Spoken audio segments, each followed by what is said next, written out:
Residents of communities from all over gathered in the streets where they all created a state of great disturbance through uproars, mayhem, and other sorts of chaos. Blood has been staining the streets, bones being broken.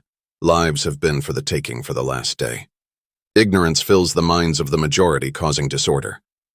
But a little girl, who is in complete perplexity, is about to reach comprehension as she witnesses a woman she knows very well become reanimated in her very sight. Vince and Seamus had Amira up to her feet with each of her arms over each of their shoulders as they escorted her towards the corner. Seamus faced back to gain view of the little girl and noticed her peering at Ms. Linda, who was just 5 feet away from Ruthia. "You got her, Vince?" Seamus released Amira into Vince's possession. Vince, confusion shone across his face, while turning to investigate the situation. Seamus waved for the heavily wounded woman, Ms. Linda. His voice full of compassion as the words were released from his mouth. "Please, lay down. You're shot, Ms." he pleaded, though Ms. Linda just kept pushing in the little girl's direction. Ruthia stood motionless as the woman reached out to grab a hold of her. Seamus forced his way in between the two, grabbing the woman by the shoulders. "Please, Ms. Linda." He tries to talk her down. "Holy shit," Vince aired. He caught Seamus's attention. Together, they all witnessed the massive all-black 6-wheeled truck turning the corner, with big, bold white letters. "SWAT," Seamus blurted in relief. "Don't let her bite you." The small voice of the child was sharp and demanding. Seamus gawks at the sight of the woman's mouth full of blood and wide open, trying to take a chunk out of his left wrist. He quickly uses his right hand to fist her ponytail and snatch her head back and away from his wrist. She quickly retreats and goes for the right arm. He then releases her hair and shoves her away. She landed with force, rolling back and stopping on the back of her head and shoulders with her bottom up. Seamus began to help the woman, but before he could lay a finger upon her, the young child took hold of Seamus's left arm. "No! She's infected!" she screamed as she pulled.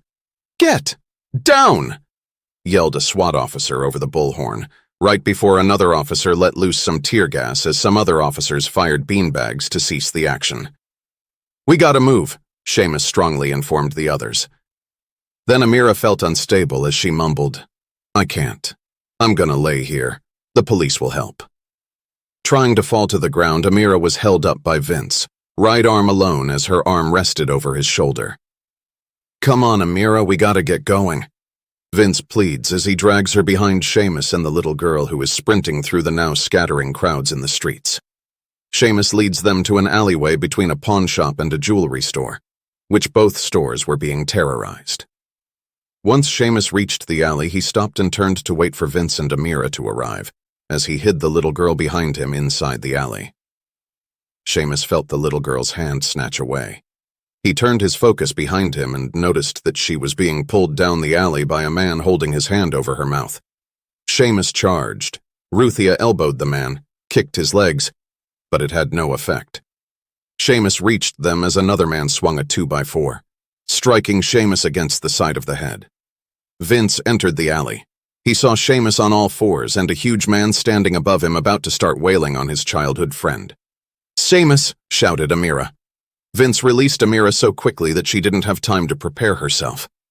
She fell to her knees, watching the man pound Seamus's back 3 hard times before Vince reached him.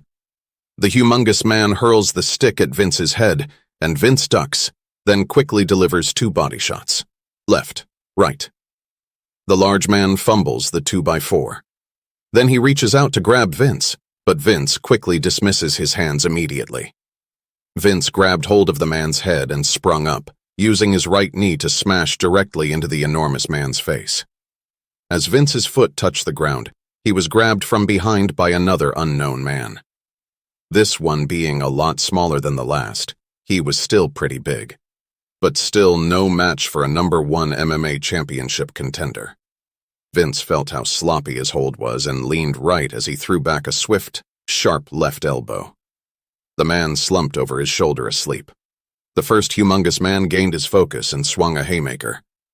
Vince turned, allowing him to connect with the man asleep on his back. The hit contained so much power that Vince and the sleeper fell against the dumpster, which was set against the wall. The man fell from Vince's back to the ground as the power stummered Vince. The huge man kicked Vince in the back, knocking him to the ground. He took hold of Vince by the shirt and pants, then slung him into the dumpster, leaving the dumpster dented. People flooded the alleyway to escape the SWAT team. Seamus fighting through the crowd to help his friend. Seamus sat with his back against the dumpster. The ferociously large man lifted his leg to stomp Seamus's head. Seamus swiftly kicked his inner thigh, causing his attacker to fall off balance. Seamus turned his body, now facing down, supporting himself with the palms of his hands. He used his legs to wrap around the big man's neck. He tried to raise himself to his feet while being choked. Vince restrained his legs, forcing him back to the ground. They struggled with the humongous man as large groups of people passed by. The 2.4 that the humongous guy once held came crushing down upon his ribs, taking the fight out of him with every blow she delivered. Amira stood slouched slightly forward. The large fellow was soon unconscious when Seamus caught sight of several individuals screaming and falling at the start of the alley. He released the man and sprung to his feet while facing backward. "We go now," he ordered. Vince and Amira staggered behind. "Where'd she go? Anybody see?" Seamus was anxious for a leading response, but failed to get a reply.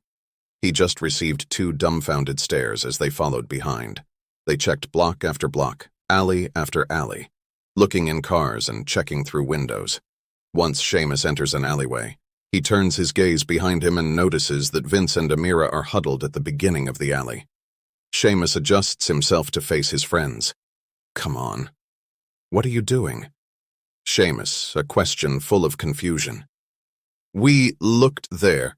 Look out, Seamus," frantically yelled Amira as 3 men armed with rifles ran toward Seamus. His hands went up and the men proceeded to pass and exit the alleyway. Once the men were passing Vince and Amira, Seamus advised the 2 of them to tag along. "We need to help that little girl." Amira agreed, and Vince tried to bargain. "Come on, you guys. We have to find a way out of this mess. We need a car, so we could—" Seamus interjected, erupting without any contemplation. "You kidding me?" Vince looked puzzled as Seamus continued. "Look, you guys head for Junior. I gotta find the kid." "Seamus, please, wait." "We're coming," Amira implies and nudges her brother along. Then Vince blurted out, "Seamus, you stubborn son of a bitch." Vince and Amira headed in Seamus's direction. "But we don't have time for this." Seamus, seeing Vince's point in the matter. He locked eyes with Vince. As he backed away bobbing his head, he uttered out, "You're absolutely right." Seamus turned while in motion and sprinted deeper into the alleyway.